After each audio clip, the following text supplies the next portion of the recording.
안녕하십니까. 맘편의 원장 김동욱입니다.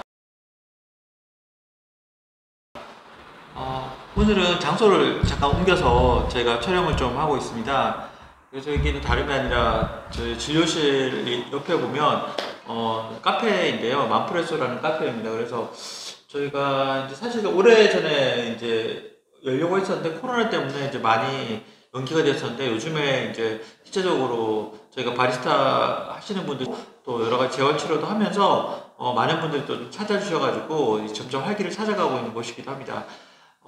다름이 아니라 오늘은 조현병 자녀를 둔 부모님들께서는 확실히 이런 부분들에서 좀 듣고 싶어 하셔가지고요. 그래서 어떻게 하면 좀 더 좋은 치료를 할 수 있을까 고민하시는 분들에게 도움이 되고자 하는 시간을 마련했습니다. 이 영상을 찍도록 결심하게 된 거는 딴 게 아니고 1년에 한 번은 정신보건 관련 종사자들이 듣도록 되어 있습니다. 그래서 근데 이전에는 솔직히 말씀드리면 인공교육이 상당히 이제 의사들이나 정신과 관련된 사람들이 환자의 자유를 억압하는 어떤 그런 존재로서 많이 묘사가 돼가지고, 그래서 그런 수업을 듣고 있으면 상당히 마음이 좀 힘든 부분들이 있었습니다. 그래서 왜냐하면 저희로서는 최선을 다해서 진료를 보고 있는데 어떤 환자분들의 어떤 자유라든지 그런 걸 억압하는 그런 압제자 같은 그런 역할로 묘사가 많이 됐고, 저희들한테 그러면 안 된다고 이제 경고성 멘트를 많이 들었었는데, 그래서 이걸 어떻게 해야 되나 생각이 많이 들었었는데, 근데 올해 이제 코로나 때문에 실제적으로 강의를 온라인으로 제가 듣게 되는데, 상당히 괜찮은 내용들이 많이 있어서요,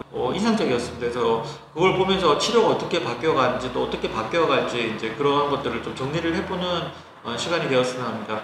그래서 저도 이제 예전에 들어서 잊어버리고 있었는데, 최근에 보니까 이전에 이제 정신과 치료가 자리 잡히기까지 1950년대 클로르프로마진이라는 약이 개발되면서 본격적으로 약물 치료가 이루어지기 전까지 조현병과 관련된 정신질환과 관련된 치료할 때 상당히 많은 다양한 우리가 생각하는 어떤 그런 방법들이 많이 쓰여있다는 사실을 다시 좀 기억하게 됐습니다. 그래서 보면 이제 그 젖은 이불에다가 환자를 이제 이렇게 보쌈하듯이 이제 그렇게 해가지고 보는 것도 있고요.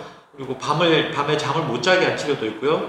그리고 또 환자분이 계속 따뜻한 물에 누워 있도록 하고, 또 어떤 경우에 또 차가운 욕조에 넣고 이제 그렇게 해가지고 체온을 조절해서 치료를 하려는 부분도 있고, 또 어떤 경우에는 이제 인슐린을 과다 분비시켜서 저혈당을 일으켜서 치료를 하려고 하는 부분도 있었습니다. 그래서 이런저런 부분들을 봤을 때 정말 어떻게 보면 방법이 없는 부분들에서 방법을 찾으려고 많은 노력이 이루어졌고, 사실은 환자분들이 입원 치료하거나 정신과 치료에 대해서 정말 거부감을 많이 가지고 있는데, 만약에 이런 부분들에 대한 상처를 많이 받았던 가족이나 어떤 본인이 있다 그러면 상당히 많이 힘들 수밖에 없지 않을까 하는 생각을 하게 됐습니다.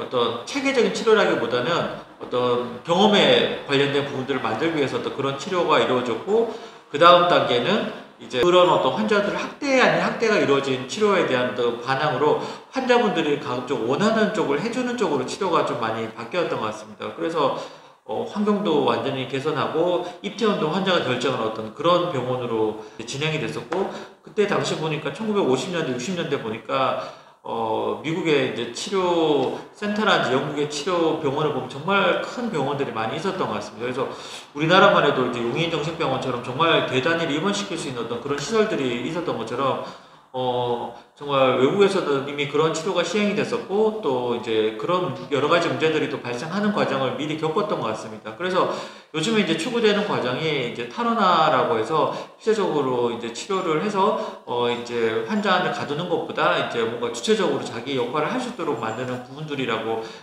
되어 있었는데, 이런 과정들을 보면서 정말 앞으로 우리가 가야 될 길일 수밖에 없지 않을까 하는 생각을 하게 됩니다. 근데 솔직히 말씀드리면 이제까지 우리나라의 모든 치료가 입원 위주로 되어 있었기 때문에 주사제를 쓰고 탈원화를 하고 또 환자의 질을 높이는 치료라는 것들에 대해서 아직까지는 이해도가 높지 않은 것이 좀 안타까운 현실인 것 같습니다. 그리고 저희가 볼 때 그 납병원 치료를 해보면 실제적으로 이제 여러 가지 기존의 입원 치료에 비해서 여러 가지 기능들이 개선된 부분들이 많이 나타나는 분들을 보고 있는데, 저희도 이제 앞으로 계속 이제 직원들이 모여서 회의를 할 때 이런 부분들을 어떻게 알릴 수 있을까 계속 회의를 좀 하고 있습니다.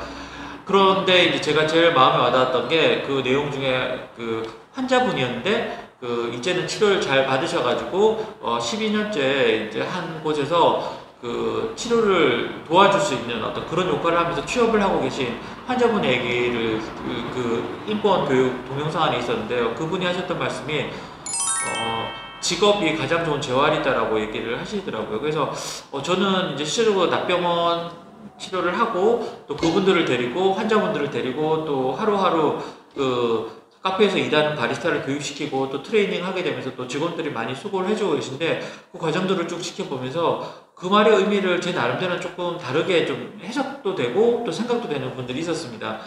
예를 들면 부모님들이 제일 힘들어 하시는 게 이게 환청이나 망상도 있겠지만 하루 생활 중에 잘 씻지 않는다든지 그리고 약속을 지키지 않는다든지 또 밖으로 나가기로 했는데 나가기로 약속을 했는데 갑자기 마음이 바뀌어서 안 나가겠다고 해서 이제 가족들이 어떤 그 주말에 스케줄이 다 엉켜지게 되는지 이런 부분들에 대해서 어떤 증상 자체보다도 삶에 있어서 구체적인 문제들에 부딪히게 될 때 이것을 어떻게 이해하고 치료해 나갈지 답답해하는 분들이 많이 있는 것 같습니다. 근데 납병원 교육을 하다 보니까 사실은 저희가 이게 증상 치료를 하다 때 환청이나 망상 또 화내는 거나 그런 것들에 대해서 저희가 설명도 드리고 교육할 수 있지만 예를 들면 납병원에 지각을 하는 부분들이 나타났을 때 그 부분들이 왜 다른 사람들과 관계에 있어서 어려움을 주는지 이해시킬 방법이 없었습니다. 그런데 바리스타 교육을 하고 또 직업 재활에 대해서 저희가 관리를 해 나갈 때 그분들한테 시간을 지키지 않았을 때 어떤 문제가 생기고 그로 인해서 자신에 대해서 평판이라든지 또 자신이 할 수 있는 일을 잃어버릴 수 있다는 것들에 대해서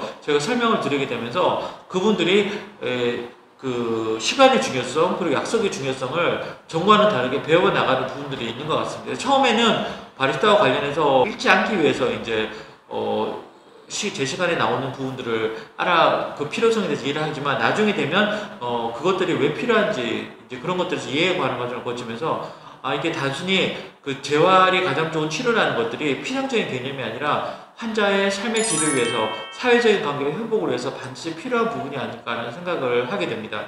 그래서 이런 분들이 모이다 보면 치료에 대한 완성도가 높아지지 않을까 하는 생각을 하게 되는데 사실 이제 이게 이념적으로는 좋은데 실제로 그렇게 할 때 인력도 충분히 해야 되고 또 기다려야 될 시간도 필요하고 또 보호자분들의 적극적인 협조도 필요하고 정말 많은 노력들이 필요한 것 같습니다. 그런데 나이가 어릴수록 젊을수록 또 오랜 기간 시간이 투자될수록 환자분들의 삶의 질이 개선되고 이제 대화하고 소통할 수 있는 부분들이 더 나아지는 부분들을 볼 때 이 부분들이 포기할 수 없는 부분들이지 않을까 생각을 하게 됩니다. 그래서 저희가 생각할 때 힘들지만 카페가 좀 더 잘 된다 그러면 좀 더 많은 분들을 뽑아서 합리적인 월급 체계도 갖추고 또 그분들이 최저임금 안에서 체제 안에서 좀 더 만족한 일자리를 좀 가지게 되는 부분들이 생기지 않을까 생각을 하게 됩니다. 그래서 혹시나 이 동영상을 보시는 분 중에 딴 게 아니라 오셔가지고 음료를 사주시고 또 만드시는 바리스타 분인데 그분들을 격려를 해주신다 그러면 정말 가장 좋은 재활치료와 그분들의 삶의 질의 개선에 응원해 주시는 것으로 이해를 좀 해주시면 감사하겠습니다. 그래서 앞으로도 저희 맘편한TV 구독과 좋아요 꼭 눌러주시고요. 계속해서 시청해 주시기 바라겠습니다. 감사합니다.